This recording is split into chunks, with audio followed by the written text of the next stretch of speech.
세상 모든 일들은 영어, 낱말, 어휘, 이 말에 의해서 모든 것이 좌우됩니다.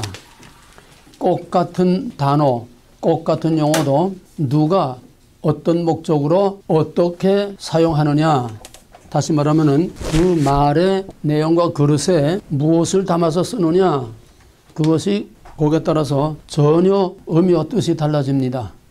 누가 어떤 목적으로 쓰느냐, 말 속에 씨가 있다고 그래요. 대화를 할 때 저 사람이 그 말을 하는데 그 말 속에 숨은 의도가 뭐냐, 그거를 캐치하지 못하면은 그걸 말귀를 못 알아듣는다고 그래요. 말귀를 못 알아듣는다고 그래. 센스가 빠른 사람은 벌써 동하면 서로 딱 내짚습니다. 아, 저 사람이 지금 무슨 말을 하려고 하고 있구나. 벌써 동하면 서 딱 내짚어요. 센스 빠른 사람들은. 근데 멍청한 사람들은 그래서 말하면 말하는 그대로 고지식하게 들으니까 사기꾼한테 걸려 넘어가고 쏟고 넘어가는 겁니다. 인간은 말하는 동물입니다. 인간 삶에서 제일 중요하고 사람의 생사와 운명을 좌우하는 것이 말에서 좌우돼요. 말 한마디에 살고 죽습니다. 이 말을 얼마나 잘 이해를 하느냐, 그게 우리의 신앙생활에서, 특히 영적인 우리의 신앙생활에서 제일 중요한 것이 바로 말입니다. 말이면 다 말이냐? 말 같아야 말이지. 말이면 다 말이냐? 말 같아야 말하지. 그 말이 어떤 말이냐, 그걸 정확하게 구별을 해야 됩니다. 한 예를 들면은 민주 또는 민주주의. 우리나라에서 지금 헌법을 바꾸려고 합니다. 또 지난 박근혜 때에 문교부에서 국정교과서를 이제 바꾸려고 하면서 지필 기준을 있게 하는데, 지금까지의 우리나라 국사교과서에는 그냥 민주주의로 되어 있습니다. 우리나라는 민주주의 국가라 민주주의로 되어 있어요.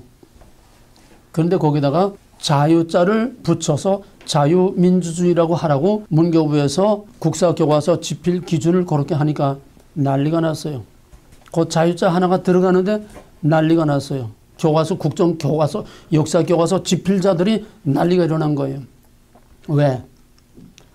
저들은 그냥 민주주의 하면은 공산주의로 이렇게 그 속에다 그걸 담아서 전교조 교육을 전부 다 시켰는데, 민주주의, 공산주의, 민주화, 공산화, 저희들은 그 민주라는 말 속에 바로 공산주의, 공산화라고 하는 그걸 담아서 애들한테 사상교육을 시켰는데, 자유자 쓰게 되면 이게 깨지는 거예요.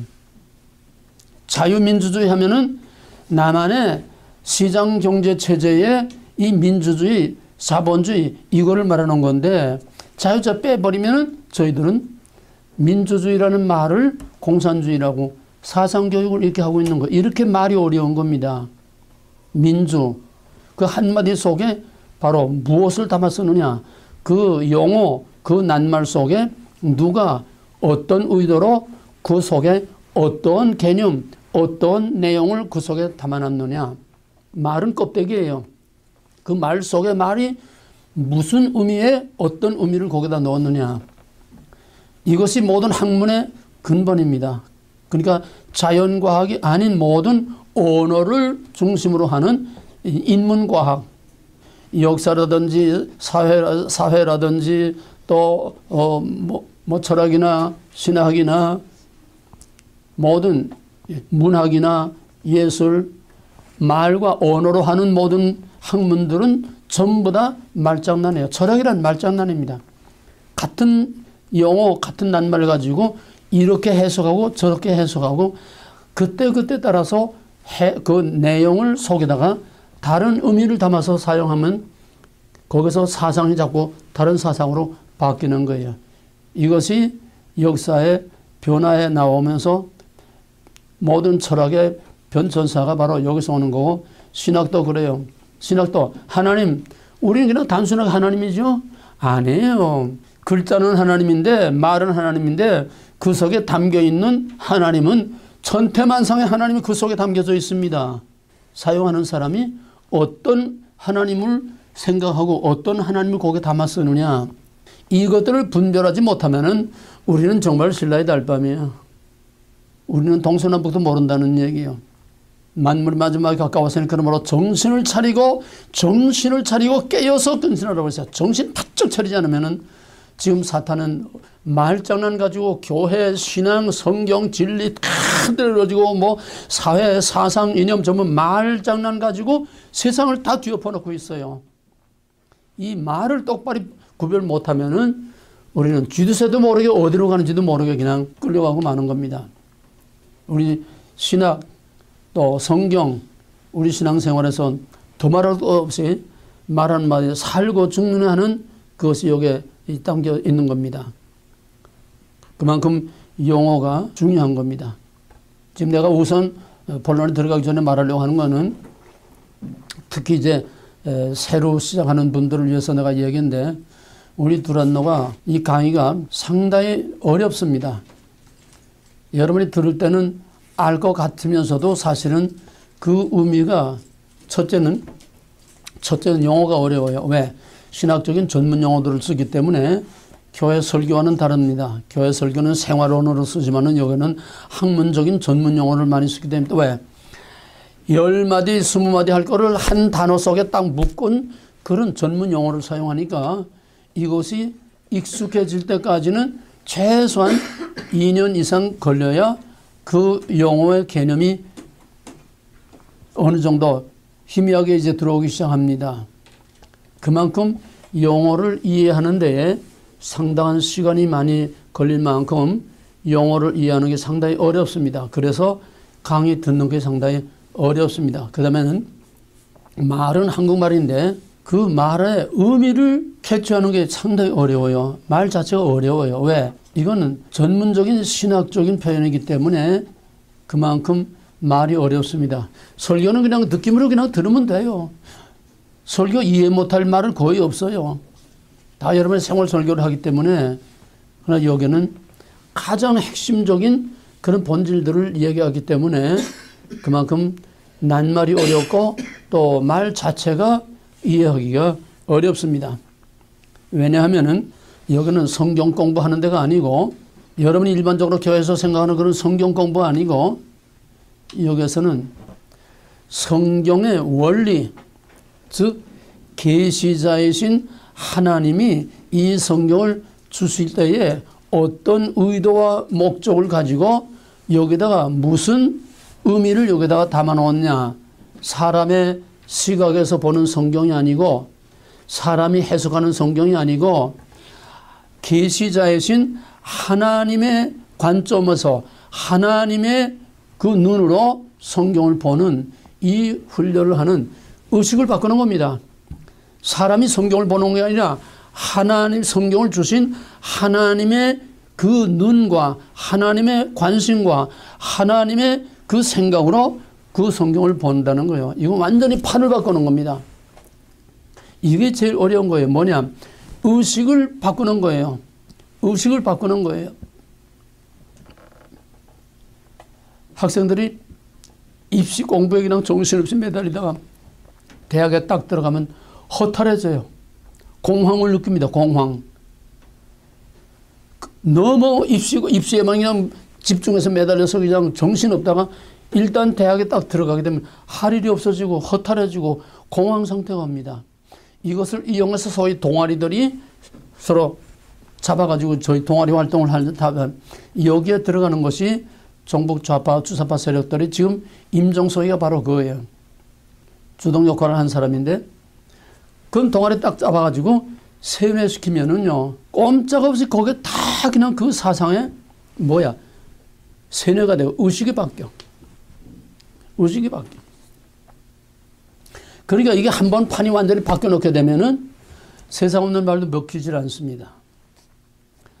하얀 걸 빨갛다고 말하고 빨간 걸 하얗다고 말하고 완전히 반대로 말하면 한번 의식화되고 세뇌되면은 세상 없이도 그걸 다시 뒤엎을 수가 없어요.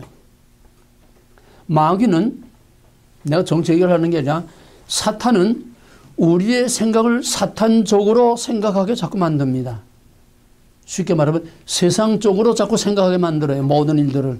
우리 일상생활에서 만나고 부딪히는 모든 문제를 다 세상 방식으로 남들이 하는 방식으로 세상의 방식으로 생각하고 세상의 방식으로 해결하고 세상의 방식으로 살아가도록 자꾸 사탄은 우리를 세속화시키는 거예요. 그럼 우리가 예수를 믿으면 어떻게 됩니까? 예수식으로 생각해야 돼요. 하나님식으로 생각해야 돼요. 이건 판이 바뀌어야 됩니다. 바울이 예수를 핍박하고 교회를 핍박하고 예수 믿는 사람들을 잡아주고 왜 그때는 바울이 그게 하나님을 바로 믿는 거고 하나님 위해서 충성하는 거고 그게 바로 자기가 정입니다.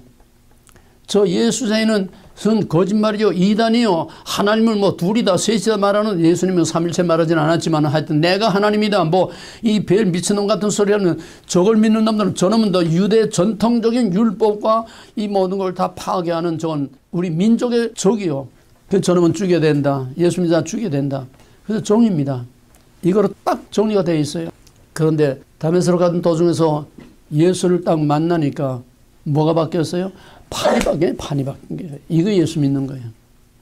의식이 바뀐 겁니다.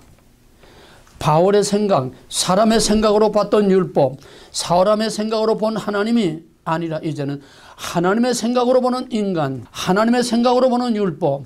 이게 판이 바뀐 거예요. 이거 예수 믿는 거예요. 판이 바뀌어야 돼. 이게 하루 이틀에 되는 게 아닙니다. 우리 두란노가 왜 어렵냐? 무슨 성경 공부하고 뭐 지식을 배우고 뭐 어려운 걸 배워서 어려운 게 아니라 여기서는 판을 바꾸는 거예요. 다메섹으로 가던 바울이 거기서 나오는 바울로 완전히 의식 구조를 바꿔서 사람의 눈, 사람의 생각, 사람의 관점에서 보던 성경과 세상과 하나님을 하나님의 관점에서 성경과 세상과 하나님과 마귀를 볼 수 있는 우리의 위치를 바꾸는 거예요. 포지션을 바꾸는 거예요. 내가 서 있는 이 포지션에서 하나님의 포지션으로 내 포지션을 바꾸는 겁니다. 하나님의 입장에서 하나님의 위치에서 하나님의 관점에서 하나님의 목적과 의도에서 성경과 세상과 모든 걸 봐요. 이게 어려운 거예요. 그러니 여러분들이 이걸 바뀌지 못하면은 그만큼 말은 다 듣는데 그 말이 무슨 말인지 머리에서는 듣는데 내 의식이라는 거는 아주 사람의 근본 뿌리입니다. 무의식이라고 그러죠. 무의식. 의식 바탕이 바뀌는 거는 그만큼 어려운 거예요. 그러니까 그만한 훈련이 필요하고 여러분들이 그걸 바꾸려고 하는 의도가 있어야지 그냥 그저 설교 듣는 듯이 편안하게 그저 앉아서 그냥 느낌으로 듣기만 하려 가지고는 아니면 어떤 지식으로나 얻으려고 해가지고는 여기서 큰 소득을 거둘 수가 없습니다. 의식이 바뀌어야 돼요. 그러니까 여기는 성경 공부하는 게 아니라 판을 바꾸는 데다. 의식을 바꿔야 한다. 그래서 어려운 거다. 그 다음에는 왜 어렵냐 하면은 그만큼 차원이 인간의 차원에서 하나님의 차원으로 포지션을 바꾸기 때문에 그만큼 두란노의 훈련은 차원이 높고 수준이 높습니다. 이 수준이 이 과정이 어느 정도 과정인가 하면은 박사 후 과정 그러니까 박사학위 가진 즉 성경과 신학 박사학위를 가진 사람들이 그 다음에 연구하는 그 정도 수준이에요 이게. 왜냐하면 박사라고 하는 목사들 데려다고 이 강의에도 이해를 못합니다. 왜? 판이 달라서 이해 못하는 거예요. 판이 달라서 이해 못하는 거예요. 전부 신학 박사나 목사들은 전부 땅에서 사람의 입장에서 사람이 성경을 사람이 하나님을 You are 사람이 보는 성경입니다. 이게 다 설교예요. 이게 다 신학입니다. 그러니까 이 판이 바울처럼 안에 바뀌어서 하나님의 입장에서 계시하신 하나님의 입장에서 이 성경과 세상과 모든 것을 보는 관점이 전혀 하나님의 입장으로 이거 판이 바뀌어야 되기 때문에 이 판이 바뀌지 않은 사람들은 세상 없는 목사, 유명한 목사, 신학자, 박사들 다 갖다 놔도 이걸 이해를 못합니다. 판이 바뀌어야 돼요. 그러니까 이거는 수준이 대학원 수준 정도가 아니고 박사 후 과정의 연구 과정입니다. 그래서 연구원이에요. 여기는 연구원. 이 수준이 연구원이라는 이 수준이 바로 그걸 말해주는 겁니다. 연구원이라는 건 그 수준을 말하는 거예요. 어떤 사람들 왜 신학교를 안 하냐? 신학교가 아니에요. 여기는 신학교 위에 신학교 위에 신학교 위에 맨 마지막 코스로서 하는 연구원입니다. 그만큼 수준이 높으니까 여러분들이 그만큼 어렵습니다. 교회에서 설교, 교회에서 성경 공부 아무리 많이 했어도 전혀 여기는 판이 틀려요. 그러니까 그만큼 여러분들이 프라이드를 가지고 또 그런 기대를 가지고 여기에 투자를 하시기 바랍니다. 그 다음에 여기서 발견하기 좀 어려운 문제 중에 하나는 나는 배타적이고 부정적인 말을 많이 합니다. 그게 아니고 이거다. 그건 잘못된 거고 이것이 옳다. not but. 아닌 것과 긴 거. 가짜와 진짜. 이걸 아주 첨예하게 대립을 시켜서 확실하게 칼로부터 자르시 확실하게 딱 갈라줍니다.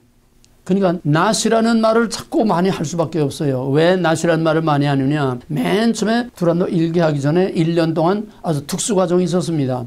거기에 뭐 뉴욕 맨하탄 빌딩 숲에서 그냥 주름을 잡던 아주 내로라 하는 그런 사람들도 뭐 박사들 들고 와서 했는데 하는 소리가 뭐냐 하면은 목사님은 왜 이다라는 말을 하면 되는데 왜 아니다라고 하는 말을 자꾸 부정적인 말을 자꾸 하느냐. 내 자체가 네거티브 했기 때문에 자꾸 네거티브한 말만 자꾸 아니다고 하는 말만 자꾸 부정적이고 배타적인 말을 자꾸 하는 게 아니라 세상이 신학이 성경이 교회가 너무 지금 반대로 거꾸로 가고 있으니까 너무 아닌 것이 99%가 거의 아닌 것이기 때문에 그게 아니다. 그게 아니고 이거다.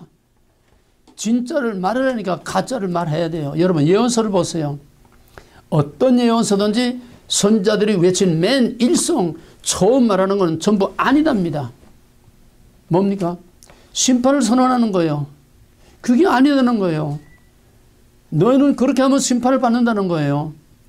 언제나 배타적이고 부정적이고 심판의 선언 아니다라고 하는 이것이 선지자들이 항상 공통되어 하는 말입니다. 그게 아니라 이거라는 거야.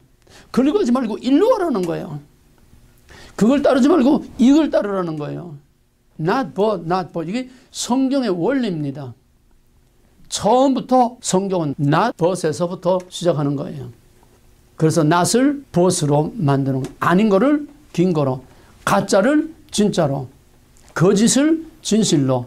이걸 뒤바꿔 놓는 거이 성경이고 이게 우리의 신앙이고 우리 두란노의 훈련입니다. 그러니까 아니다라는 말을 자꾸 하는데 여기서 자꾸 거부감이 오는 거예요. 쉽게 말하면 은혜가 안 돼.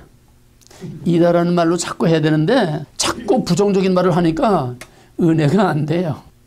그걸 여러분들이 극복을 해야 됩니다. 왜? 여러분들도 이다보다는 아니다에 더 많이 유수되어 있고 더 많이 젖어 있어서 그 아니다가 아닌 줄 모르고 사는 거예요. 이걸 하나하나 다 걸러내야 됩니다. 하나하나 다 걸러내고 걷어내고 그 속에서 이다라고 하는 진짜. 이다라고 하는 진짜가 뭘까요? 하나님이 이다라고 하는 이게 진짜지. 세상 없는 사람이 말해도 이다라고 하는 건 가짜예요. 오직 하나님이 이다라고 한 것만이 진짜입니다. 오늘날 사람들이 이다라고 하는 것들이 너무 많으니까 그게 전부 다 이다가 아닌 거예요. 그러니까 내가 아니다는 말을 안 할 수가 없어요. 그럼 내 말이 거칠 수밖에 없고 배타적일 수밖에 없고 강할 수밖에 없고 칼로 부터와 자르시기 탁탁 자르는 이런 날카로운 말을 하지 않을 수 없는 겁니다. 이거를 여러분들이 감당할 수 있어야 됩니다. 오늘날 온 세계 영적으로든지 세상적으로든지 교회적으로든지 뭐 하든 총체적으로 아니다의 샘플이 뭐냐? 우리 대한민국이에요. 전 세계 아니다가 다 압축되고 밀집돼서 아니다의 샘플이 지금 압축된 샘플이 한국입니다. 그러니까 내가 한국은 늘 말하지만 한국은 우리 부교재입니다. 코리아는 오늘의 어떤 형태로든 교회든지 정치든지 뭐든지 전부 오늘의 한국은 세계를 압축해 놓은 바로 교과서예요. 샘플입니다. 그러니까 아니다라고 하는 실제 실례 example 아니다라고 하는 그 실제를 우리가 가장 잘 알고 있는 범위에서 가장 잘 실감하고 이해할 수 있기 위해서 나는 한국 얘기를 자꾸 하게 돼요. 한국 이건 아니다. 이건 아니다. 내가 정치 얘기를 하려는 게 아니에요. 왜냐? 현실과 동떨어진 말씀, 현실과 동떨어진 진리, 그건 가짜입니다. 그렇죠? 우리 안에서 진리가 진리 노릇을 해야 그게 진리라고 그랬어요. 내 안에서, 우리의 삶의 현실에서, 우리 사회에서, 교회에서, 가정에서, 국가와 사회에서 이게 적용이 돼야지 하나님의 말씀이 거럭거럭 아무리 하나님의 말씀을 거럭거럭 자꾸 뭐 성경 공부하고 연구하고 뭐 박사과정 다 해도 현실에 적용되지 못하고 현실과 매칭되지 못하는 이거는 객관화된 말씀, 죽은 말씀이에요. 그게 교리주의가 되고 율법주의가 돼서 유다와 같이 오늘 교회와 같이 경건의 모양 껍데기만 남는 이런 껍데기 교회, 껍데기 신앙이 되는 겁니다. 현실에 뿌리를 두지 못한 진리, 현실에 적용이 되지 못하는 진리는 거짓말이요. 객관화된 왕따당한 진리. 여기서 우리가 상당히 많이 부딪히게 되고 상당히 어려움을 겪게 됩니다. 나는 자꾸 현실과 여기 하나 나오면 현실하고 자꾸 갖다 붙여요. 결부시켜요. 왜? 현실과 동떨어지고 그건 허공에 날아다니는 풍선 쪼가리처럼 아무 의미가 없어요. 동떨어진 진리, 왕따된 진리, 객관화된 진리, 객관화된 하나님, 왕따된 하나님, 그거는 아무 의미가 없습니다. 예수님이 하나님이 친히 이 땅을 밟고 이 세상에 오셨듯이 진리는 우리가 밟고 있는 땅에서 실제로 진리가 되느냐, 진리가 되지 못하겠느냐, 이거를 확실하게 적용시켜서 거기서 이거를 진짜와 가짜를 구별해낼 수 있어야 이게 바른 신앙이고 올바른 지식이고 올바른 성경이지. 현실과 동떨어진 먼 산만 쳐다보고 하나님에 관한 이야기면 카더라 남의 말을 하듯이 카더라 하는 그런 이야기는 살아있는 하나님 말씀이 아닙니다. 이다라고 말할 수 있어야 돼요. 이다, 아니다, 진짜다, 가짜다, 진실이다, 거짓이다. 정확하게 현실 속에서 하나님의 진리를 확실히 말할 수 있어야 이게 행동하는 진리요, 살아있는 진리지. 하나님에 관한 지식, 그거는 죽은 지식입니다. 그렇기 때문에 나는 계속 현실, 여러분의 삶의, 개인의 삶의, 나라와 사회와 오늘의 세계 역사와 영적으로, 현실적으로, 정치적으로 자꾸 적용을 시키니까 여기서 자꾸 도전을 받아요. 도전을 받으니까 견디기 어려워지는 겁니다. 여러분을 자꾸 여러분에게 나가 공격을 해요. 도전을 해요. 아니다. 그렇게 하면 안 된다. 그것이 아니다. 이렇게 해야 된다. 이렇게 살아야 된다. 이렇게 돼야 된다. 자꾸 도전을 하니까 도전을 하면은 그만큼 도전받는 사람의 반응에 따라서 상당히 힘든 그런 갈등과 그 도전의 문제가 옵니다. 말을 좀 비약시키면은 도전하지 않는 하나님의 말씀 다 죽은 말씀이에요. 도전하지 않는 선자는 다 거짓 선자예요. 가짜예요. 거짓 선자들이 어디서 핍박을 받은 예가 없어요. 왜? 도전하지 않으니까. 도전을 하지 못하는 목사들은 전부 다 가짜입니다. 거짓 선자예요. 왜? 선자들이 그랬고 예수님이 그랬고 사도들이 그랬고 복음이란 뭐예요? 사탄의 세력들에 대한 도전이 이게 복음이에요. 해결하라 천국이 갖고 왔느니라. 그게 아니다. 이거다. 그러고 하면 안 된다. 일로 와야 된다. 그게 너희 왕이 아니다. 여기 너희 왕이 있다. 도전이에요. 복음이란 강력한 도전입니다. 도전을 하니까 도전을 받는 거예요. 도전하지 않으면 도전 안 받아. 그러니까 하나님의 말씀을 외쳐도 아멘하고 그 앞에 엎드려 꼬꾸라지고 회개하는 역사가 일어나든지 액셉트 받아들이는 역사가 일어나든지 아니면은 돌이 날아오는 역사가 일어나든지 적극적인 반응, 가든 부든 예수든 너든 적극적인 반응이 전혀 없다면 그건 죽은 말씀이에요. 하나님 말씀이 아니야. 하나님 말씀은 살아있고 생명력이 있고 골수를 찌르러 쪼개는 도전하는 운동력이 있다고 그랬어요. 파워가 있다고 그랬어요. 도전하는 파워가 있다고 그랬어요. 도전하면 도전 받습니다. 도전하면 돌이 날아옵니다. 비난이 날아옵니다. 그러니까 목사들이 무서워서 도전을 못하는 거예요. 건드리지 못하는 거예요. 아이고 이 말 했다가는 아무 장래, 이 말 했다가 어느 집사 화가닥 뒤집히겠다. 이 말 했다가 어느 집사 끼어나가겠다. 그냥 쉬쉬하고 도전할까봐 무서워서 도전할 말거리를 그냥 하나도 두지 않고서 좋은 말만 자꾸 듣기 좋은 말만. 이게 오늘의 목회. 이 장돌배 사기꾼들이지. 이게 하나님의 종이요.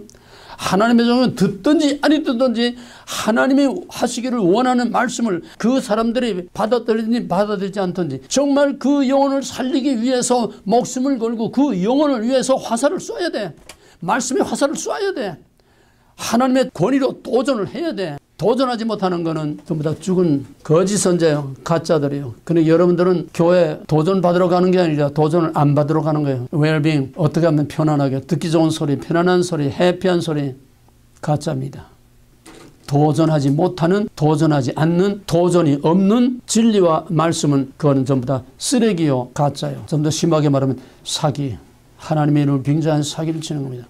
자기 비즈니스를 하기 위한 사기를 치는 거예요. 말씀 자체가 도전입니다. 왜 예수가 죽었습니까? 도전하니까 죽은 거예요. 진리가 진리 아니고가 부딪히니까 도전을 받는 거고 도전하니까 도전 받는 거예요. 이 독사의 자식들아. 거짓에 그건 거짓이다. 이게 진실이다. 진실을 말하니까 예수를 죽인 거예요. 선자도 그렇고 사도들도 그렇고 교회 전원 역사 안에서 진실을 말하고 도전하는 자들을 절대로 마귀들은 가만두지 않습니다.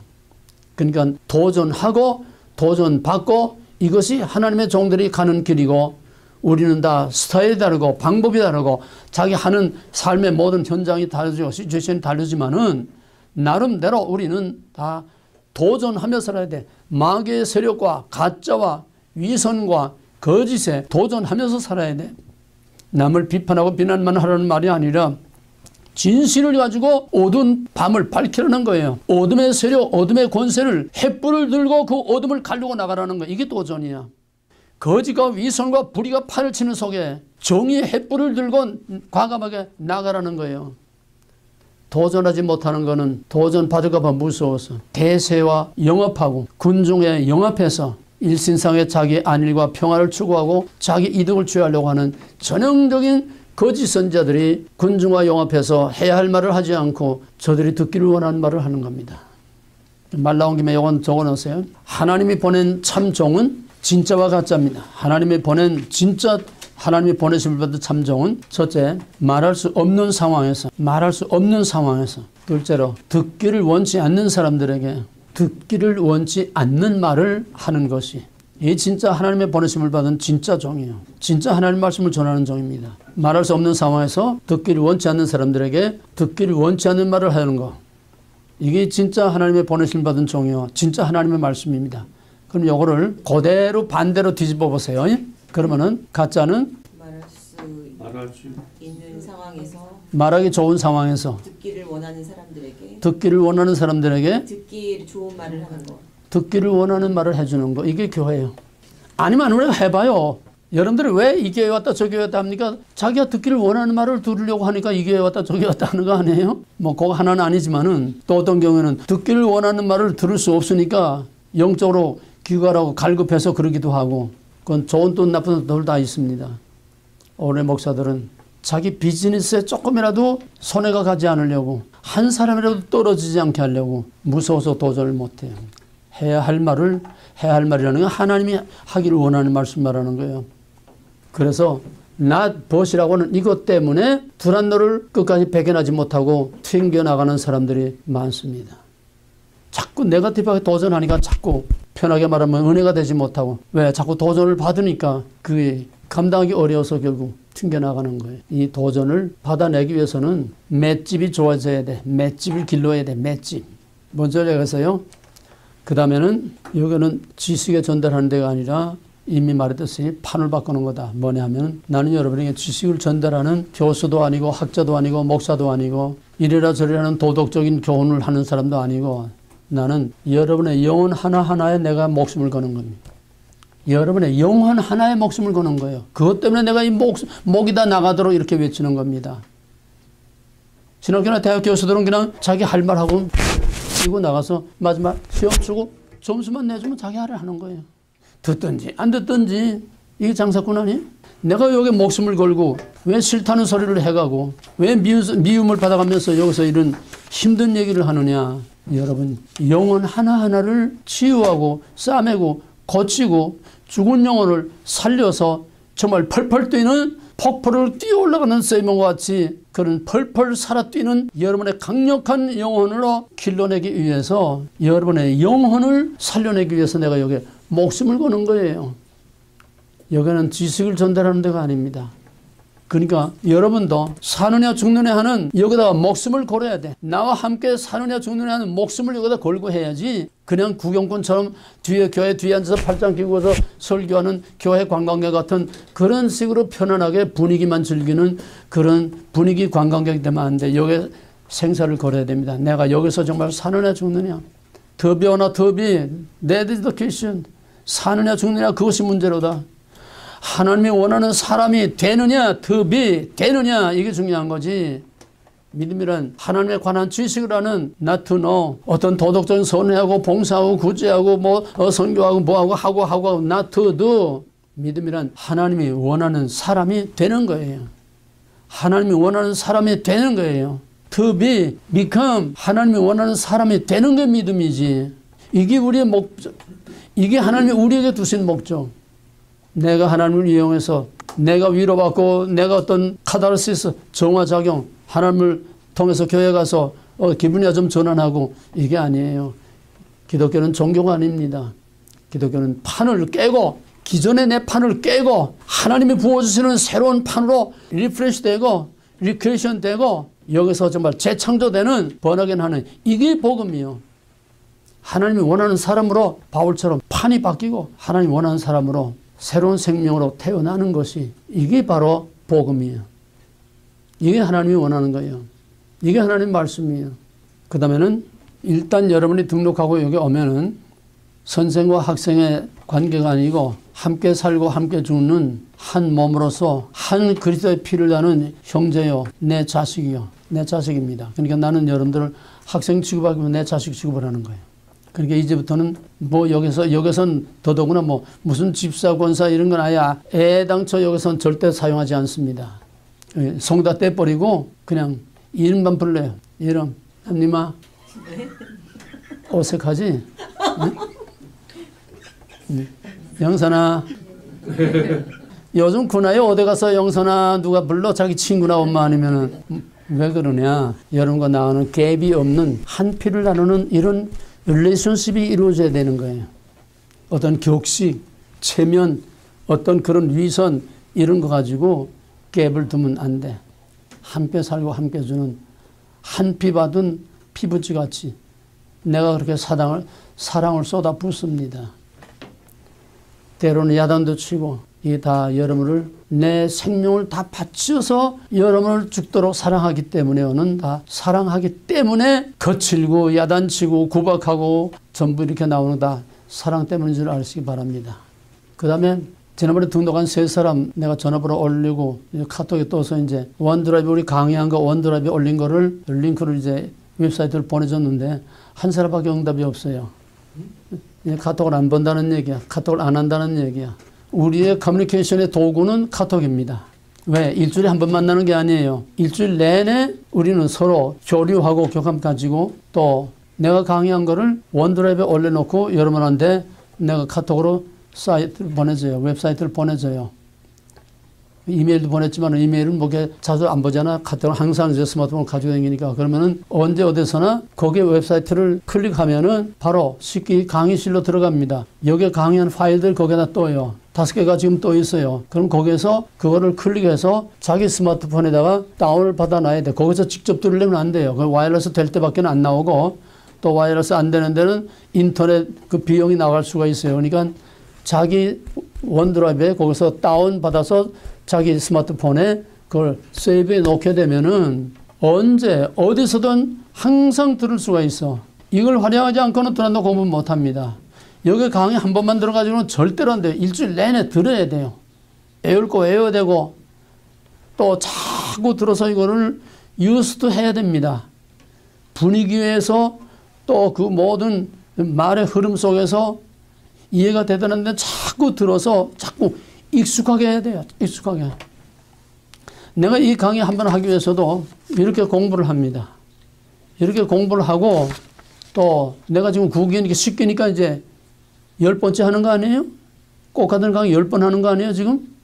내가 교재 만들어서 내가 한 것도 이 강의하기 위해서는 6기에서 강의한 거, 7기에서 강의한 거, 8기에서 강의한 거 다 이거를 또 듣고 자꾸 들어서 전체적으로 내 안에 푹 절어서 내 안에 그림이 이루어져야 내가 강의하는 거예요. 근데 여러분 한 번 듣고 뭐가 남아요?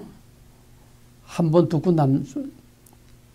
저 오레곤에서 4년 동안 꼬박꼬박 왔던 서울법대 나온 목사님이 있었는데 그 양반은 워크맨 그때 테이프 때니까 워크맨 차고 어디 가든지 하여튼 일주일 내내 워크맨 차는데 평균 최소한 한 번 강의를 일주일 동안에 20번을 듣는다고 그랬어요. 이건 투자한 것만큼 자기가 걷어갑니다. 투자하지 않고 여기 와서 그저 생통으로 와가지고 1시간 여기 강의 듣는 거 가지고는 여러분에게 남는 게 없어요. 왜? 여기는 너무 퀄리티가 진하기 때문에, 엑기스가 너무 진하기 때문에, 또 너무 갑자기 어려운 말들을 많이 하기 때문에 이거 자꾸 들어서 듣고 또 듣고 들으면 알죠. 돌아서면 남는 게 없어요. 다 잊어먹고. 계속 이걸 자꾸 들어서 이게 앙금이 가라앉듯이 세이브되어 들어가야 자꾸 세이브 쌓여 나가야 됩니다. 한 번 듣고 할래가지고 도저히 따라갈 수가 없어요. 왜?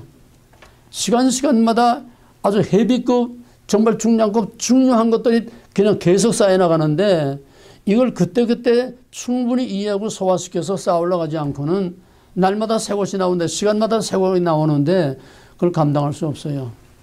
시간 가봐야 과정 가봐야 남는 게 없습니다. 남는 게 없다는 건 여러분에게 변화가 없다는 거예요. 여러분의 성장이 없다는 거예요.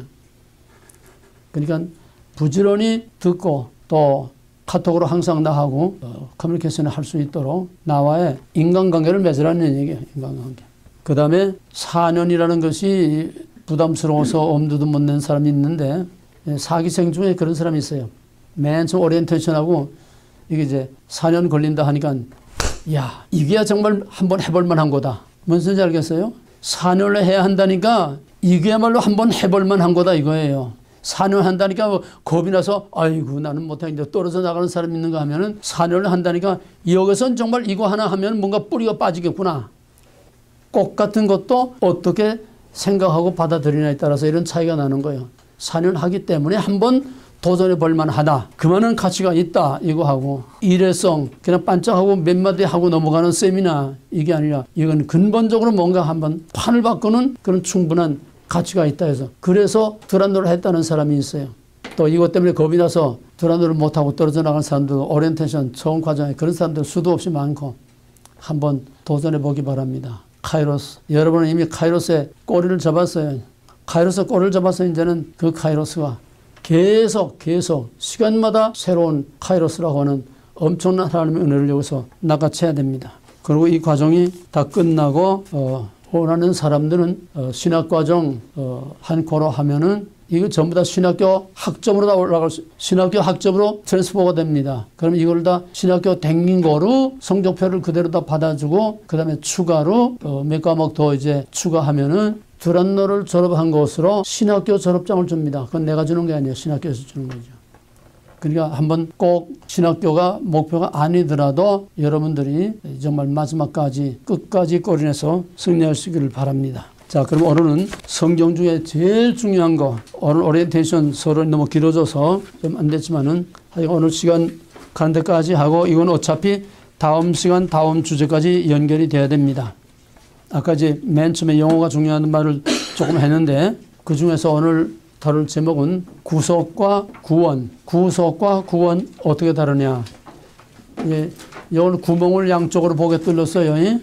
양쪽으로 보게 구멍을 뚫렸으니까 양쪽으로 펴놓고 들으세요. 특히 구원과 구속과 구원의 보충, 그 보충 자료에 집중해서 들으시기 바랍니다. 자, 이제부터 좀 속도를 내겠어요. 왜 구원이 필요한가? 그거는 첫째로 왜 구원이 필요한가 그 말은 구원이란 무엇인가 하는 말과 마찬가지예요. 구원이란 뭐냐? 왜 구원이 필요하냐? 성경은 모든 인간은 즉 아담에게서 태어난 모든 인간은 다 죄인이라고 하는 절대적인 전제에서 출발합니다. 이게 성경의 인간관입니다. 모든 인간은 죄인이다. 왜? 여기 선악을 알게 하는 동산 중앙에 있는 나무 선악을 알게 하는 나무 열매를 먹지 말라. 먹는 날에는 정령 죽으리라. 죽음을 걸고 한 언약입니다. 고대 언약은 다 저주 언약입니다. 먹는 날에는 죽으리라. 죽음을 걸고 한 언약이에요. 근데 그 언약을 깨서 그러니까 죽어야 돼. 그러면 아담에게서 낳은 자들은 다 죽어야 돼.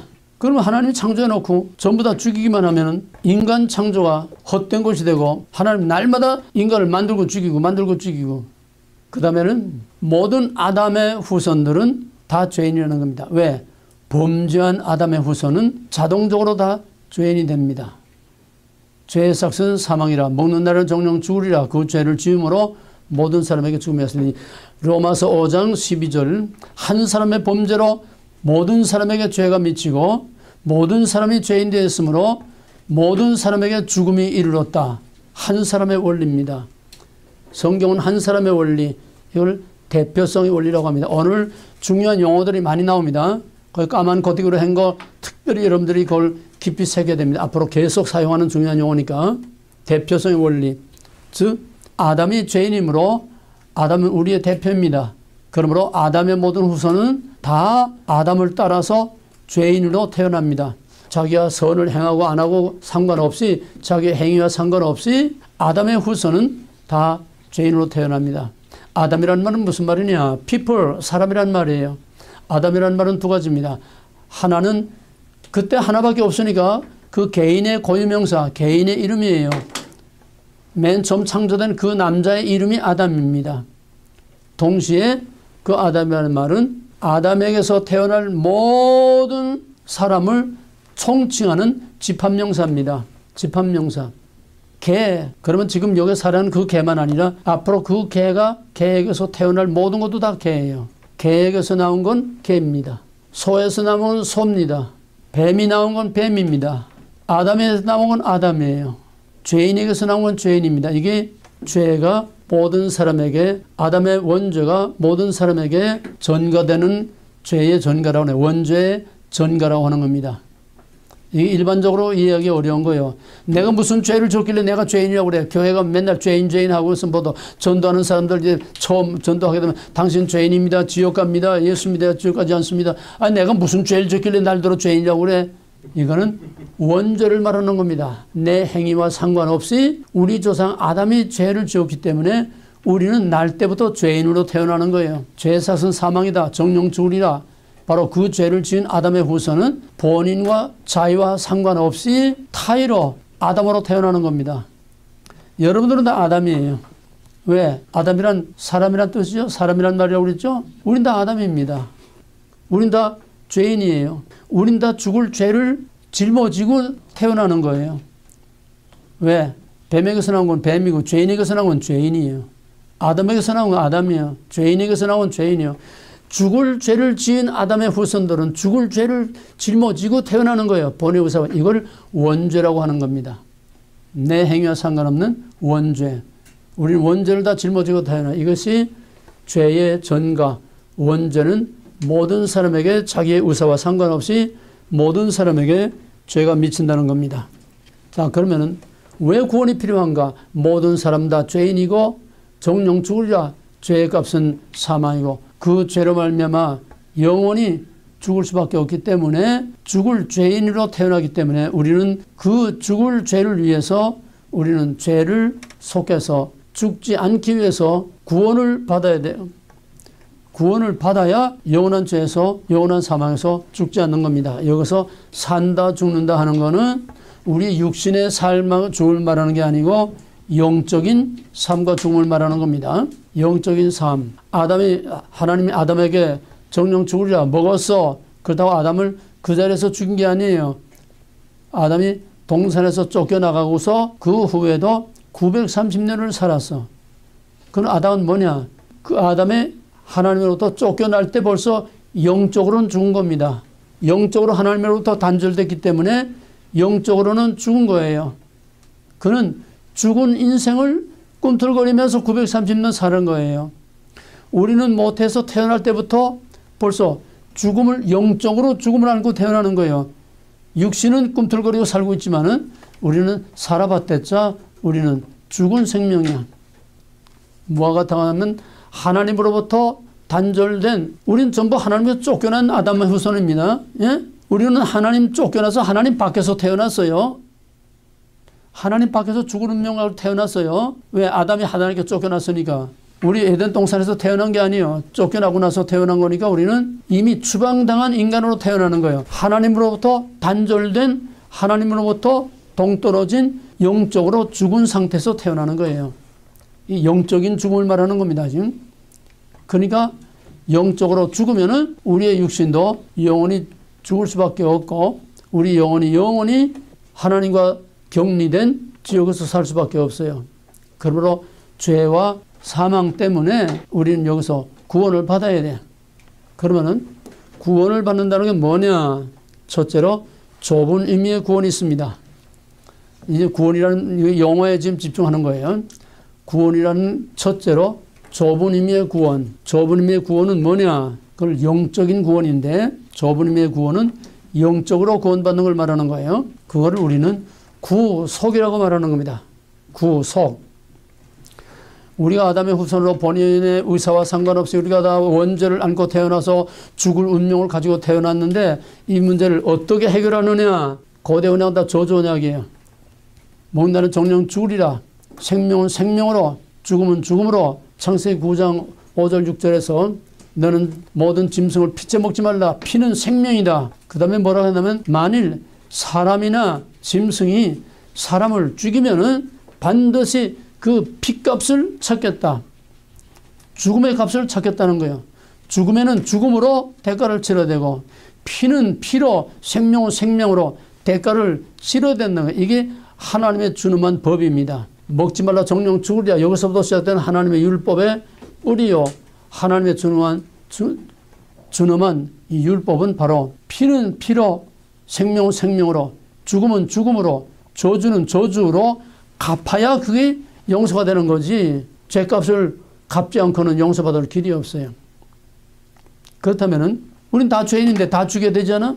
우린 다 죄인이니까 다 죽어야 되잖아. 물론 영적으로지만은 영적으로는 다 죽어 있어요. 그러나 결국은 영적으로 죽은 자는 육신도 영원히 사망의 몸으로 영원한 지옥불에서 죽음의 삶을 살 수밖에 없기 때문에 하나님이 우리를 다 죽일 수 없으니까 피값을 우리가 치러야 되는데 내가 내 죄값을 치른다고 내가 그 용서받을 수는 없어. 왜? 내 죄값을 치르면은 내 생명을 버리면은 내가 죽고 아무것도 없잖아요. 내가 내 죄 문제를 해결할 수 없어. 죄인이 죄의 문제를 해결할 수 없어. 그러면 정령 죽으라는 준엄한 하나님의 법은 이건 바꿀 수 없습니다. 먹는 날은 죽으리라. 모든 죄의 삭은 사망이다. 죽어야 한다. 아담의 후손은 다 죽음을 안고 태어난다. 그러면 이 죽음의 문제를 어떻게 해결해야 되느냐. 누군가가 대신 죽어줘야 돼. 누군가가 내 대신 조금 죽어줘야 돼. 그런데 내 대신 죽어줄 사람이 없어. 왜냐? 모든 사람이 다 죄인이기 때문에 죄인이 죄인을 대신해서 죽어봐야 그 죄가 용서가 안 돼. 그러면은 죄 없는 자가 그 죄를 대신 짊어지고 죽어야 그 죄인이 용서가 되는 겁니다. 이게 대속의 원리예요. 이해가 됩니까? 그러면 죄 없는 인간이 누굽니까? 죄 없는 인간은 하나님이 사람으로 오신 예수 그리스도 하나님의 아들밖에 없어요.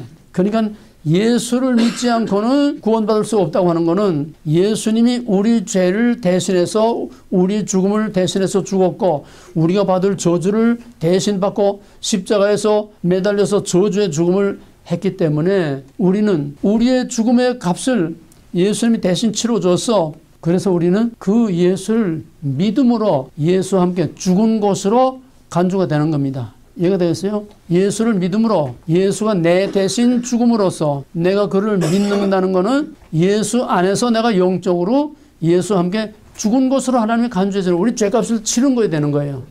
내가 치른 게 아니라 예수 안에서 예수를 믿음으로 예수 안에서 내가 죄의 형벌, 죽음의 형벌을 치른 것이 되는 겁니다. 이것이 원죄를 사함받는 것.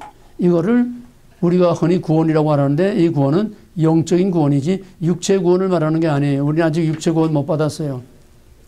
영적으로만 구원을 받은 겁니다. 이렇게 해서 영적으로 구원을 받아서 우리의 죄를 우리는 여전히 영적으로 구원받았다고 해서 예수 믿고 구원받았다고 해서 예수는 우리 대신 다 죄를 짊어지고 죽었다고 해서 우리 죄가 없어진 건 아닙니다. 우리 죄가 없어지는 게 아니에요. 원죄가 없어지는 게 아니에요. 이걸 잘 이해를 해야 됩니다. 예수 믿고 구원받았다고 해서 나 자유 얻었네, 나 자유 얻었네. 예수 믿고 구원받았다고 해서 우리 죄가 없어진 게 아니에요. 예수님 우리 죄를 사했다고 해서 우리 죄가 없어진 게 아닙니다. 우리는 여전히 죄인이에요. 그 위대한 바울도 디모데후서 1장 15절에서 내가 죄인 중에 괴순이라. 이거는 내가 과거에 교회를 핍박하고 잔해했던 과거에 이런 죄인이었다가 아니에요. 현재 동사입니다. I am chief of sinners. 나는 죄인들 중에 두목이다. 현재 죄인들 중에 괴수로 나는 죄인으로 살고 있다는 거예요. 우리가 예수 믿고 구원받아서 모든 죄를 사함받았다고 해서 이걸 지금 다 약장사처럼 팔고 선전들 하고 있는데 착각하면 안 돼요. 우린 죄 사함받은 게 아니에요. 우린 죄가 없어진 게 아니에요. 우리 의인이 된 거 아니에요. 우리 여전히 죄인이에요. 바울은 죽을 때까지 죄인으로 살다 죽은 겁니다. 원죄는 예수를 믿음으로 그 원죄를 사함받았다고 하는 것은 이 땅에서 내 죄가 없어지는 게 아니라 그 예수를 믿음으로 그 믿음을 보시고 하나님께서 죄를 없다고 봐주시는 거예요. 죄가 없다고 봐주시는 거예요. 의롭다고 봐주시는 거예요. 죄를 안 보고 못 본 척하고 지나친다는 거예요. 모세가 시내산에 하나님의 영광을 보여달라고 할 때 시내산에 올라가서 여호와의 영광이 그 앞으로 휙 지나갈 때 내가 큰 손으로 내 얼굴을 가리고 내가 휙 하고 지나갈 테니까 너는 내 영광에 뒤만 볼 것이라. 왜? 모세는 죄인이에요. 죄인이 거룩하신 하나님의 영광을 볼 수도 없지만은 보면 그 자리에서 죽어요. 그뿐만 아니라 거룩하신 초월하신 하나님이 시내산에 강림하시는데 짐승이나 사람이나 가까이 하면 죽어. 그런데 어떻게 하나님을 볼 수가 있어? 그러니까 하나님이 모세가 죽지 않도록 큰 손으로 모세 얼굴을 가려서 덮어서 덮다. 이게 바로 은혜입니다. 모세의 죄를 덮고 못 본 척하고 지나가셨다.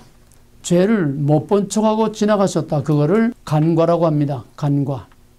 그 죄를 죄가 있지만은 그 죄를 못 본 척하고 지나가셨다. 죄를 간과하심으로 그를 의롭다고 봐주신 거예요. 그거를 칭의라고 합니다. 간과 칭의. 원죄 또 대표성의 원리, 원죄의 전가, 그 다음에 예수를 믿음으로 구원을 받는다는 뭐냐? 영적인 구원이다. 이거는 우리의 죄를 없앤 게 아니고 우리의 죄가 그냥 있지만은 우리 그냥 원죄를 가지고 사는 거예요. 미워하고 서로 헐뜯고 그냥 죄를 짓고 사는 거예요. 그러나 하나님께서 우리 죄를 못 본 척하고 죄를 보지 않고 덮어서 가려고 우리를 의롭다고 봐주신 것이요. 죄를 간과하심으로 우리에게 의롭다고 봐주시는 칭의를 선언하셨습니다. 그러므로 이것은 땅에서 내게 실제로 일어난 일이 아니라 하늘 법정에서 법적으로 우리를 의롭다고 하는 거예요. 법적으로, 영적으로 하늘에서 하나님이 우리는 여전히 죄인이지만은 예수를 믿는 믿음으로 그를 통해서 나타나는 하나님의 의로 우리 죄를 덮어 가려서 보지 않은 척, 못 본 척 하면서 우리를 의롭다고 봐주신 거지 의로워진 게 아니에요. 이 차이. 우리는 의로워진 게 아니에요. 죄로부터 자유를 얻은 게 아니에요. 의롭다고 봐주신 겁니다. 이게 칭의입니다. 이거는 이 땅에서 내게 일어난 게 아니라 천상에서 하나님의 법정에서 법정적으로 하나님께서 우리가 죄 있지만은 죄 없다고 봐주신 거예요. 이게 칭의입니다. 그러면 하나님의 은혜로 우리가 죄 없다고 봐주셔서 하나님의 영원한 형벌을 면하고 구원을 받았으면은 구원만 받은 것이 아니라 그냥 믿는다는 거 하나 가지고 우리의 죄를 다 덮어서 보지 않고 가려서 우리를 의롭다고 봐줬었는데 그냥 칭의, 천상적 법정적 선언 그거로 끝나는 것이 아니라 하나님의 의롭다함을 받고 원죄, 죄사함을 받았다고 하나님이 인정한 사람에게는 그 다음에는 두 번째로 하나님의 자녀가 돼. 하나님의 아들이 돼. 양자 입족이 돼. 양자 입족. 요한복음 1장 12절에서 영접하는 자, 곧 그 이름을 믿는 자들에게는 하나님의 자녀가 되는 권세를 주셨나니 이는 사람의 뜻으로나 혈통으로나 육적으로 나지 아니하고 오직 하나님께로서 난 자. 이게 영적으로 번하게 나는 겁니다. 영적으로 죽은 자가 영적으로 살아나는 거예요. 영적으로 죽은 자가 영적으로 새로운 생명으로 하나님의 자녀로 새로 태어나는 번어겐입니다. 이게 영적인 구원이라고 하는 이거를 구속이라고 합니다. 영적인 구원을 구속이라고 합니다. 이게 좁은 의미의 구원입니다. 이게 우리 구속교회의 가장 중요한 핵심이에요. 우리가 구원받았다는 게 뭐냐? 이거는 영적으로 구원받은 것이다.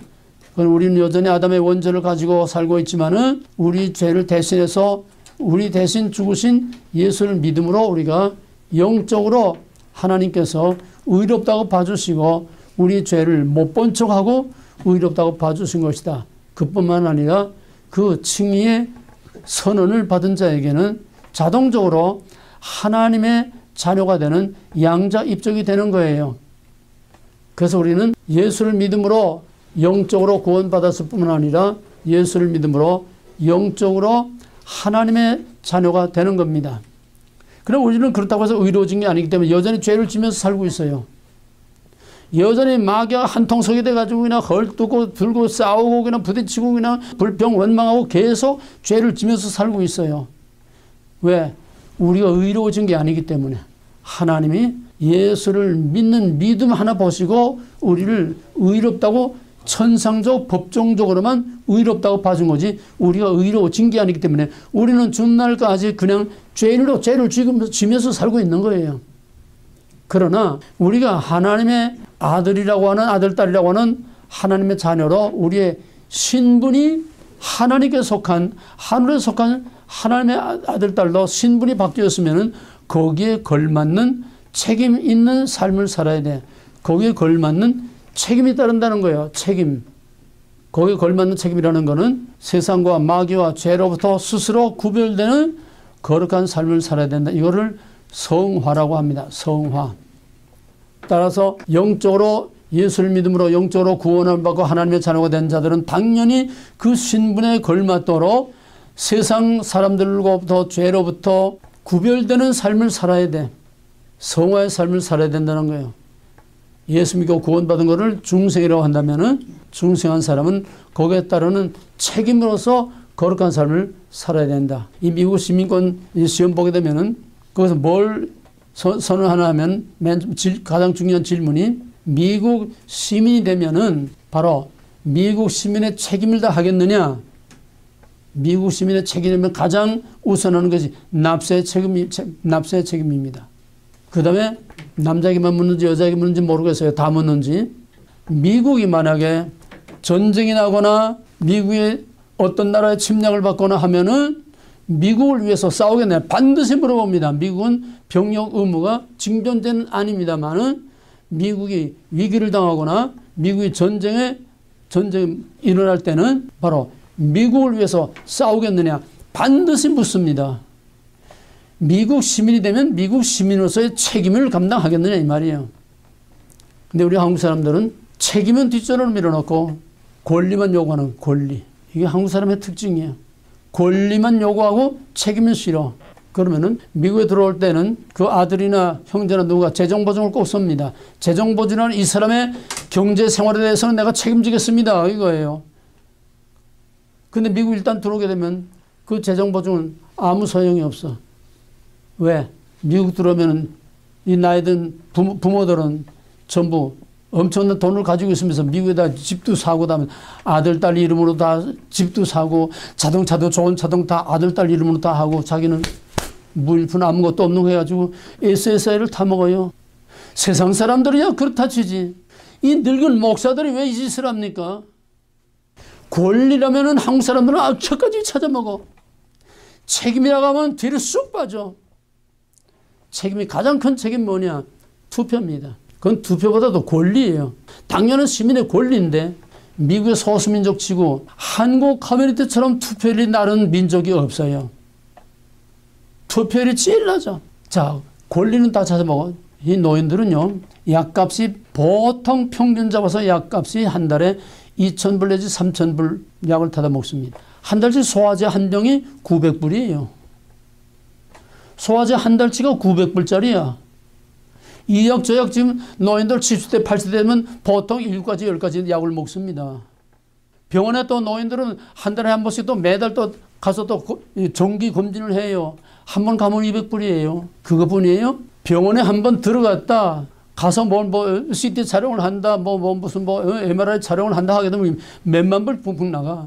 뭐 수술했다 하게 되면 그냥 몇만 불 퍽퍽퍽 그냥 나가요. 이 보험 없는 사람은 그냥 집 한 채 홀로 날아가는 건 금방이야. 가서 큰 수술하고 뭐 하게 되면 끝까지 10만 불, 20만 불 홀로 날아가요. 무서워요. 미국의 의료비가 워낙 비싸니까. 그런데 이 노인들은 엄청난 미국의 돈을 몇십만 불씩 그냥 막 먹고 한 달 평균 보통 노인 간호 있잖아. 왜? 노인 간호 하게 되면은 노인은 그 혼자서 보통 3,000불, 5,000불을 매달 까먹습니다. 미국 정부 돈을 먹어요. 그러면은 간병이 오게 되면 간병이 2,000불 또 나가죠. 노인 한 사람이 5,000불, 10,000불씩 한 달에 매달 나가. 그렇게 권리를 다 찾아매면서 미국을 위한 책임은 전혀 안 진다는 거예요. 너희들 일어나니까 세금이 없겠지만은 투표를 해야 되잖아. 미국 시민이 돼가지고 미국 국가도 모르는 한국 커뮤니티 무슨 식을 하게 되면은 한국 국가하고 미국 국가가 부르네. 한국 국가는 다 불러. 미국 국가 부르면 아무도 못 불러. 미국 국가는 독창이 나와서 합니다. 이게 미국 시민이에요?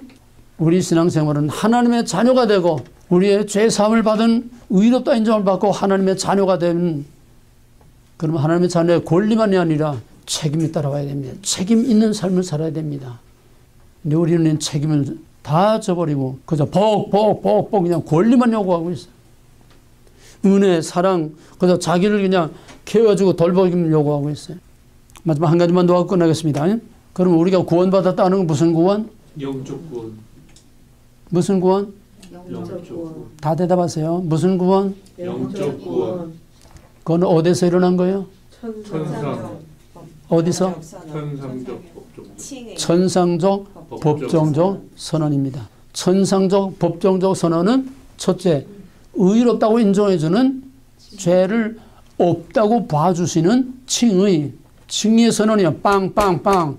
살인범인데 분명히 살인범인데 재판관이 무죄 빵빵 때렸다는 이게 칭의입니다.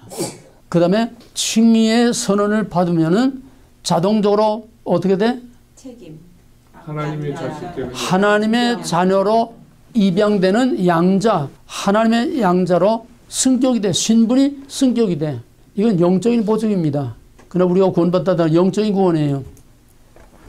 우리의 육체가 구원받았어요? 못 받았어요? 못 받았어요. 그 증거가 뭐예요? 우리 육신이 구원받았어요? 못 받았어요? 못 받았어요. 우리 육신이 구원받았다 하면은 우리 육신까지 구원받았다고 하면은 우리 육신은 죽지 않아야 돼. 병도 들지 말아야 돼. 교통사고가 나서 툭툭 털고 일어나. 총 맞아도 벌떡 일어나야 돼. 게임하는 것 같이. 우리 육신은 아직 구원을 못 받았습니다. 구원을 누리지 못하고 있어요. 그럼 뭐냐? 우리 육신은 언제 구원받아요? 재림. 주님 오실 때에 부활 때에. 부활 때에 다시는 병들지 않고 늙지 않고 썩지 않고 죽지 않을 몸으로 변화되는 그때에 우리의 육신의 구원이 확실히 됩니다. 우리가 구원받았다는 영적으로 천상적으로만 받은 거예요. 우리의 육신의 구원은 칭의와 양자라고 하는 이 천상적 법정적인 선언을 받은 자에게는 지금은 아니지만은 마지막 종말에 우리의 육신을 구원해 준다고 하는 부활에 대한 보증이 되는 겁니다. 천상적 법정적 선언, 이거는 칭의와 양자와 부활을, 칭의와 양자와 부활에 대한 보증이 된다는 거예요. 이건 천상의 법정적으로 하는 게 이 땅에서 우리는 몰라. 우리에게 어떤 아무것도 변화가 없어. 우리의 육신의 구원은 영적으로는 우리가 구원받았지만 육신적으로 우리의 실생활에서 이 세상에 사는 모든 삶에서는 우리는 구원을 누리지 못하고 있어요. 그럼 우리에게는 어떤 도움이 되느냐? 영적으로 구원받고 영적으로 하나님의 자녀가 된 자들에게는 종말에 육신의 구원의 보장이 될 뿐만 아니라 부분적으로 불완전하지만은 종말에 나타날 또 하나님의 자녀라고 하는 거기에 따르는 신분에 따르는 하나님의 보증의 한 그림자로서 이 땅에서 육신의 구원도 부분적으로 누릴 수 있습니다. 육신의 구원을 부분적으로 누릴 수 있어요. 왜냐? 내가 지금 한국 나이로 85세, 85살인데 하나님 내 육신의 구원을 지금 보장해 주고 있습니다. 왜? 85살이면은 지병, 뭔가 병을 다 가지고 있어요. 성인병, 고혈압이든지 당뇨병이든지 몸에 병을 가지고 있어요. 나는 내 몸에 병을 가지고 있잖아. 무슨 검사해도 다 깨끗합니다. 내시경 검사, 대장암 검사 다 해도 다 깨끗해요. 혈압 없어요. 당 없어요. 다 깨끗해요. 몇 달 전에 피 검사하니까 이제 피가 깨끗하대. 콜레스테롤 약 먹을 필요가 없대. 피가 깨끗하대. 하나님의 육신의 구원의 보장을 내가 지금 완전하지 않지만 부분적으로 누리고 있습니다. 내가 1997년 처음 이제 목사에서 대관령 이제 가다가 자세히 얘기 못 하겠어요. 우리 부목사가 운전하다가 대관령 가기 전에 진부라고 하는 또 큰 고개가 있어요. 거기서 차가 굴렀는데 길바닥에서 두 번 바까닥 봉고 찼다. 바까닥. 그것은 낭떠러지 거기에 6바퀴를 그냥 따가닥 그랬습니다. 차는 그냥 줬다 놓은 슈쪽처럼 되었고, 내가 지금 척추가 3개가 나갔습니다. 그때 척추가 3개가 나갔어요. 완전히 그냥 짓눌러져가지고. 척추 2개는 완전히 50%. 40일 동안 병원에 입원하면서 항생제 하나 안 썼고, 약 하나 안 먹고, 딱 한 가지 먹었는데 소화제만 먹었어요. 왜? 발에 추를 매달아가지고, 2다리 추를 매달아가지고, 그냥 꼼짝 못하고 이러고 그냥 두루노만 있으니까, 판대기 깔고 두루노만 있으니까, 예비어제 소화제만 아무것도 주사 안 맞고, 약 하나 안 맞고, 항생제 한 번 안 맞고, 아니, 그런 병원이 어디가 있어요? 40일 동안 그냥 그러다가 나와서. 주치의가 이거는, 그러니까 아침마다 이제 의사가 해진하잖아요. 그 주치의가 주렁주렁 달고 이제 해진하잖아요. 해진하면 나한테 와서 하는 게 없어. 다리 들어보래. 왜? 이거는 100% 신경마비가 오는 거니까 다리 들어보래. 들어봐. 발가락 해보래. 발가락. 그냥 나가. 척추가 나가면은 3대가 척추가 나는데 디스크만 돼도 마비가 오는데 척추가 3대가 그 중에 2개가 완전히 짜버려서 50%가 되는 척추는 살아나지 않습니다. 척추는 눈처럼 한번 밟으면 그대로 그냥 되지 살아나지 않아요. 근데 나는 지금 엑서사이즈, LA 피트니스 가서 이런 운동도 하고 심한 운동만 못하지 다 하고 오늘까지 내가 건강하게 살고 있어요. 육체의 구원에 대한 보증을 부분적으로 받고 있는 겁니다. 그러나 궁극적으로는 그래도 언젠가 병들어 죽어요. 왜? 육체의 구원은 마지막 주님 오실 때에 부활체로 완전히 변화돼야 그때 육체의 구원을 완전히 누리게 되는 것이고 다시는 병들지 않고 늙지 않고 죽지 않는 영원한 최고의 상태로 영원히 하나님과 함께 살 수 있는 거다. 자, 다시 정리합니다. 우리가 왜 구원이 필요하냐? 우리는 다 죽을 수밖에 없는 죄인이기 때문에 구원이 필요하다. 그럼 어떻게 되느냐? 죄인을 살릴 길이 없고 내가 나를 살릴 길이 없어. 구원은 내 스스로 받을 수 없고 남이 구원할 수 없어. 왜? 정령 죽으리라. 피는 피로, 생명은 생명으로, 죽음은 죽음으로, 저주는 저주로 갚아야 거기서 풀려날 수 있는데 누구도 풀어줄 자가 없고 내 자신이 내 자신의 죄를 풀 수 없어. 그래서 피는 피로의 원리로, 죽음은 죽음으로 내 죽음을 누군가가 대신해 줘야 되는데 모든 사람이 죄인이니까 나를 구원해 주고 살릴 그런 의인이 없어. 그래서 죄 없는 예수 그리스도만이 내 죄를 대신해서 죽음으로 내를 영원한 사망에서 살릴 수가 있는 것이다. 그래서 예수를 믿음으로만 구원을 얻는 것이다. 예수 믿고 구원받다는 건 뭐냐? 예수님이 내 모든 죽음과 내 모든 죄를 다 대신 짊어지고 죽었다는 사실을 믿음으로 믿는 거 하나, 돈도 안 들고 노력도 안 들고 시간도 많이 안 걸리고 투자도 안 해도 되는 오직 믿음 하나 보고 하나님께서 나 내 죄 안 봤다. 우리 죄가 없어지는 게 아니에요. 나 내 죄 안 봤다. 너 죄 없다고 내가 빵빵 때려주마. 칭의. 동시에 너는 이제 마귀의 자식이 아니라 죽을 사망의 자식이 아니라 너는 나와 함께 영원히 살 my children 하나님의 자녀가 되는 신분의 보장을 주시고 따라서 지금은 여전히 죄 가운데 원죄를 짊어지고 살지만은 주님 오실 때에 다시는 죽지 않을 병들고 늙지 않을 육체 완전한 예수님과 같은 신적인 그런 육체로 육체가 구원받을 것이다. 그때 가서야 우리가 완전한 구원이 되는 겁니다. 영과 육의 구원이 그때 이루어지는 거예요. 이해가 되겠어요? 지금 구원이라는 것은 영적으로만 천상적으로만 받은 구원이지 우리가 그 구원을 지금 누리고 있지 못하다는 거. 다만 우리의 모든 일상생활에서나 우리의 육신에서나 부분적으로는 우리가 하나님의 자녀라고 하는 하나님의 자녀의 권세를 믿은 대로 믿은 만큼 우리가 누리며 살 수 있어요. 자기의 믿음 하나님을 얼마나 믿고 의지하고 맡기느냐. 아까 내가 손가락으로 구멍을 맞아서 5,500마일을 고장난 차를 타고 갔다 왔다 그랬잖아. 믿음으로 보장을 누릴 수 있어. 믿는 만큼. 이건 여러분에게 달린 겁니다. 이제 구원이란 뭐냐?